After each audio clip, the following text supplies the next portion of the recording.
সহিহ বুখারীর বর্ণনা 1921 নম্বর হাদিস, 1921 নম্বর হাদিস। عن زيد بن ثابت رضي الله تعالى عنه قال تسحرنا مع النبي صلى الله عليه وسلم। যায়েদ ইবনে সাবিত রাদিয়াল্লাহু তাআলা আনহুর বর্ণনা, তিনি বলেন আল্লাহ নবীর সাথে আমরা সাহারি খেয়েছি। নবী সাহারি খেয়েছে, সাহাবীরাও খেয়েছে, অতএব আমরাও খাবো। সহিহ বুখারীর বর্ণনা 1923 নম্বর হাদিস, 1923।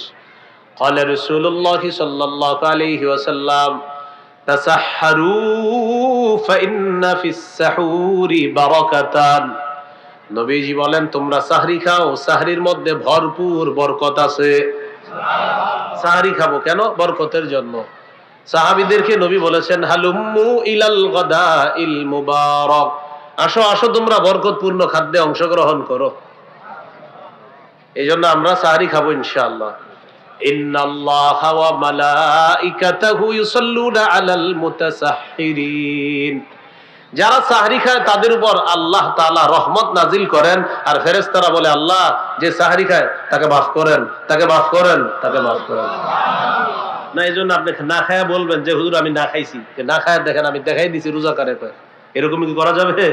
করবো না। আমরা সাহরি খাবো। সাহরিতে খেজুর খাবেন, প্রতিদিন খেজুর খাবেন।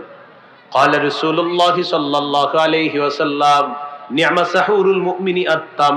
নবীজি বলেন সাহরিতে খেজুর খাওয়া এটা মুমিনের জন্য কতই না উত্তম খাদ্য। এমনি তো আপনি ইলিশ মাছ, মুরগি, গরুর গোশত যা খাওয়ার খানি, সমস্যা নাই, সাথে খেজুর খাবেন। কেন খাবেন? আমার নবী বলেছেন, তাই আমরা খাবো। বলেন ইনশাআল্লাহ।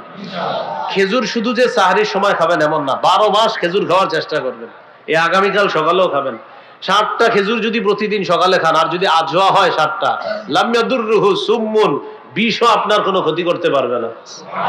খাইয়ে আবার ট্রাই করেন না, বিষয়টা গুরুত্ব আর কি। এজন্য আপনি আজওয়া খাইলেন, খাওয়ার পর বিষ খাইলেন, একিন যদি থাকে নিশ্চিত আপনার ফলাফল পাবেন। তাহলে খেজুর নিয়মিত খাওয়া। মুসলমানের ঐতিহ্যগত খাদ্য 3টা: খেজুর, মধু, কালিজিরা। এগুলো তো আপনার ঘরে থাকা উচিত সবার মুসলমানদের। কিন্তু খুঁজলে রমজান হয়তো সামনে আসার কারণে এখন খেজুর পাওয়া যাবে, কিন্তু গত মাসে অনেকের ঘরে ছিল না। এগুলা রাখবেন, সন্তানকে খাওয়াবেন, ওর মেধা বাড়বে। গর্ভবতী নারী যারা, তাদেরকে খেজুর খাওয়াবেন, মেধা বাড়বে।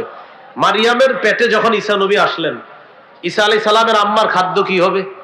তো জানায়া দিলেন তুমি এখানে বসবা, এখানে ঝর্ণার পানি পান করবা, আর গাছে নাড়া দিবা, আল্লাহ এখান থেকে খেজুর বের করে দিবে। আমার কথা হলো ঈসা নবীর আম্মার জন্য আল্লাহ খাদ্য নির্বাচন খেজুর কেন করলেন? এতে বোঝা যায় গর্ভবতী নারী যারা, তাদের জন্য খেজুর এটা উত্তম খাদ্য। এরা খাবায় তেঁতুল, আর তেঁতুল যেই নারী খাবে সন্তানের মেধা কম হবে। হ্যাঁ, তেঁতুলে মেধা কমায়, তো আপনি খায় তেঁতুল, উনি এই জন্য তেঁতুল খাওয়াইলে তো এই জন্য তো মেধা তো কম হবেই। খেতে হবে কি? খেজুর। হ্যাঁ, এটা মনে মাথা রাখবেন। চাইলেও দিবেন না তেঁতুল, খেজুর খাওয়াবেন। তাহলে মুমিনের সাহরিতে সবচেয়ে নেয়ামতে পরিপূর্ণ খাদ্য কি? খেজুর। আমরা খেজুর খাবো ইনশাআল্লাহ। একদম স্ত্রীকে বলে দিবেন যে 2 ভাগ হবে খেজুর, একটা ইফতারের সময় আর একটা হলো সাহরির সময়। অবশ্যই এই আমলটা আমরা করব। আল্লাহ তৌফিক দান করেন। সাহরি একটু বিলম্ব করে করা, আর ইফতারি তাড়াতাড়ি করা। আজ্জিলুল ইফতার ওয়া আখিরুস সাহুর। তোমরা সাহারি একটু বিলম্বে করবা, আর ইফতার প্রথম সময়ে করবা। সাহারিটা দেরি করে কেন করবেন? যেন আপনার শারীরিক শক্তিটা ঠিক থাকে। এজন্য নবী বললেন সাহারি একটু দেরি করে করবা। এখানে একটা মাসালা, তাহাজ্জুদের সম্পর্ক সাহারির সাথে না, তাহাজ্জুদের সম্পর্ক সময়ের সাথে। সময় যতক্ষণ থাকবে তাহাজ্জুদ পড়তে পারবেন। মনে করেন সাহারির সময় এখনো বাকি আছে 30 মিনিট, আপনি খেয়ে ফেলছেন। খাবার খাওয়ার পরে ঘড়িতে তাকায় দেখেন এখনো 40-50 মিনিট বাকি আছে কিসের? আপনার সাহারির। বাস আপনি তাহাজ্জুদ পড়েন, সমস্যা নেই। ঠিক 5-6 মিনিট আগে আপনি আবার পানি পান করেন, কোনো সমস্যা নেই। সাহারির সময় শেষ হওয়ার ওই 4-5 মিনিট আগে আপনি আবার পানি পান করে নেন। অথবা আপনি 1 গ্লাস পানি নিয়ে তাহাজ্জুদ নামাজে দাঁড়ায় যান, মানে সাহারি খেয়ে ফেলছেন। তো খাওয়ার পরে ঘড়িতে তাকায় দেখেন এখনো 40 মিনিট আছে, 30 মিনিট বাকি আছে, বাস তাহাজ্জুদে দাঁড়ায় যান, যত রাকাত পড়া যায়। 30 মিনিটে আশা করি যারা ছোট সূরা দিয়ে পড়েন আলাম তারা এই সূরাগুলা দিয়ে আপনি 30 মিনিটে 6 রাকাত, 4 রাকাত বা 8 রাকাতও পড়তে পারবেন।